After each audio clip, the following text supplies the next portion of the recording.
Komisioner Komnas Perempuan Raini Huta Barat menyebut bahwa pembunuhan Elisa Siti Mulyani tergolong femisida. Lalu apa itu femisida? Masuk dalam kategori kejahatan apa penyebabnya, dan juga bagaimana tingkat kejadiannya di Indonesia. Kita akan berbincang lebih dalam bersama dengan Komisioner Komnas Perempuan Reti Ratnawati di Jakarta. Selamat sore Bu Reti. Selamat sore.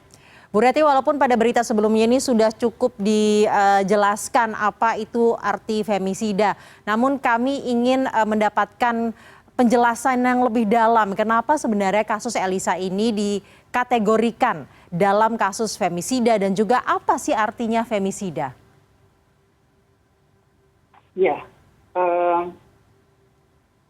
jadi femisida itu seperti tadi juga sudah diungkapkan ya, itu adalah pembunuhan pada perempuan yang dilakukan secara langsung atau tidak langsung yang disebabkan karena jenis kelamin atau gendernya yang didorong oleh superioritas, dominasi, hegemoni, agresi, misogini, rasa memiliki terhadap perempuan. Kemudian juga karena ada ketimpangan relasi kuasa dan juga ada kepuasan sadistik. Seperti dinyatakan tadi bahwa pembunuhan ini bisa secara langsung ataupun tidak langsung. Secara langsung artinya bahwa si pelaku itu dari awal sudah diniatkan untuk melakukan pembunuhan itu. Nah, yang secara tidak langsung ini adalah sebagai akibat dari tindak kekerasan berbasis gender yang tidak diniatkan dari awal gitu. Nah, kalau mau dilihat, saya tidak terlalu jelas ya, ini apakah dia yang langsung atau tidak langsung. Kronologisnya ini kalau dimulai dengan pertengkaran dan sebagainya, mungkin yang tidak langsung. Itu sih kenapa dia disebut sebagai femisida. Ibu, itu artinya jika disebut femisida adalah pembunuhan. Jika kekerasan tanpa adanya nyawa yang hilang tidak bisa dikategorikan femisida, benar demikian atau tidak, Bu? Ya, jadi dia harus ada kehilangan nyawa. Lalu kekerasan dan kejahatan terhadap wanita dapat digolongkan sebagai femisida yang tadi harus menghilangkan nyawa. Lalu jenis-jenis femisida ini apa saja, Bu? Ya, kalau yang sempat dikaji di Komnas Perempuan ini adalah ada berbagai macam sebetulnya. Tetapi yang jelas yang banyak itu adalah femisida dari pasangan intim. Jadi kalau kami menggolongkan ada 9 kategori ya. Ada femisida budaya, jadi itu yang femisida jadi karena membela kehormatan pada satu adat tertentu. Bisa juga femisida terkait mahar, femisida terkait ras, suku, femisida terkait tuduhan sihir, femisida terhadap bayi perempuan, ada juga femisida dalam konteks konflik sosial, yang keempat femisida dalam konteks industri seks komersial, yang kelima femisida pada perempuan dengan disabilitas, yang keenam femisida dengan orientasi seksual dan identitas gender, femisida di penjara, dan non-intim, femisida terhadap perempuan pembela HAM. Bisa seperti itu, jadi macamnya yang digolongkan yang ada di deklarasi WINA, UN Women maupun yang lain. Jadi kami mengikuti kelompok yang seperti itu. Kategori femisida yang paling banyak terjadi adalah dengan pasangan intim. Itu artinya dengan pacar, kemudian suami, atau siapa saja yang bisa dikategorikan dalam pasangan intim ini, Bu? Ya.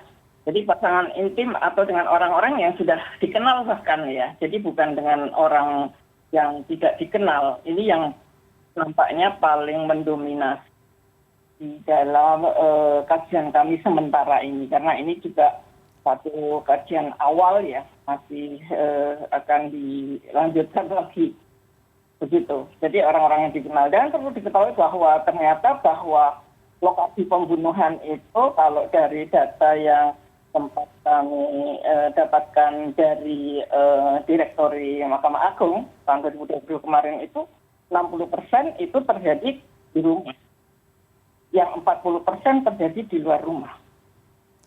Padahal seharusnya ini merupakan lingkungan yang paling aman untuk perempuan tersebut ya Bu ya? Betul sekali. Nah kenapa kemudian jenis inilah yang paling banyak, di mana seharusnya ini orang-orang yang paling aman berada di dekat perempuan tersebut dan juga lingkungan yang paling aman? Nampaknya itu adalah satu jawaban sangat kompleks ya. Karena yang terjadi memang banyak sekali hal-hal yang harusnya menjadi pelindung malah jadi pelaku. Jadi pasti ada hal-hal yang berhubungan dengan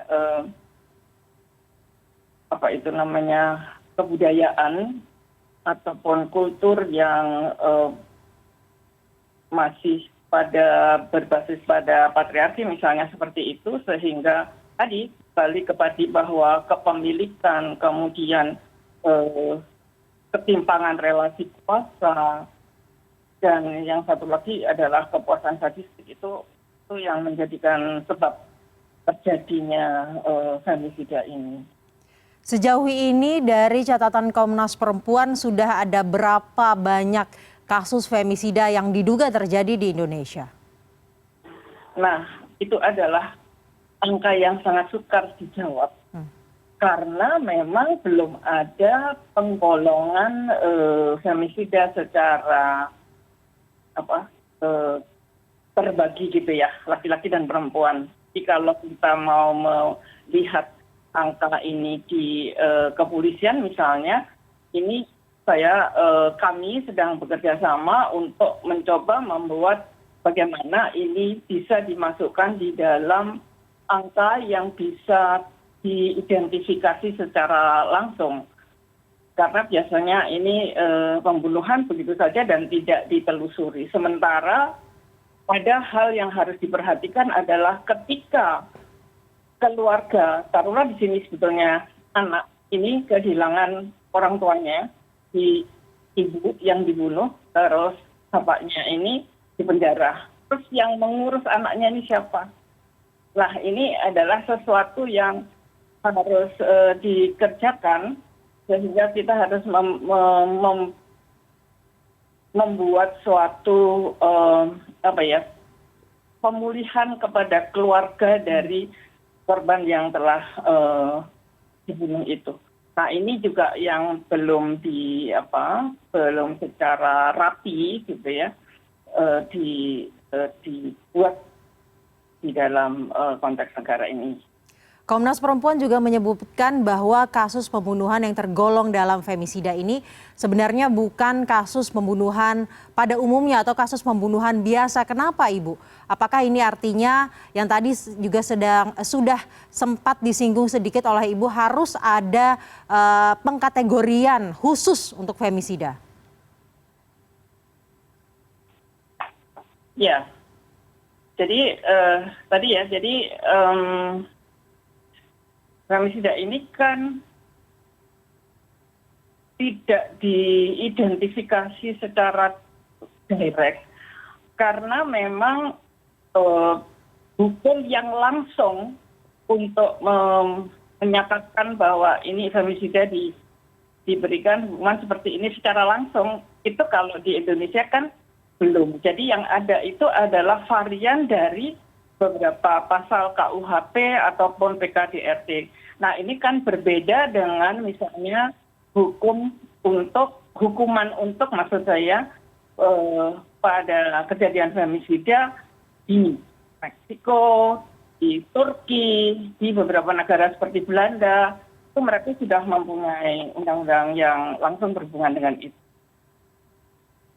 Jadi ini memang satu fase yang harus dipikirkan, karena nanti sebetulnya PBB sudah menyatakan bahwa kita harus ada femisida watch. Jadi untuk dilihat sebetulnya ini masalah yang sangat besar dan nanti berakhir kepada korban, keluarga korban yang tidak bisa diurus dengan baik.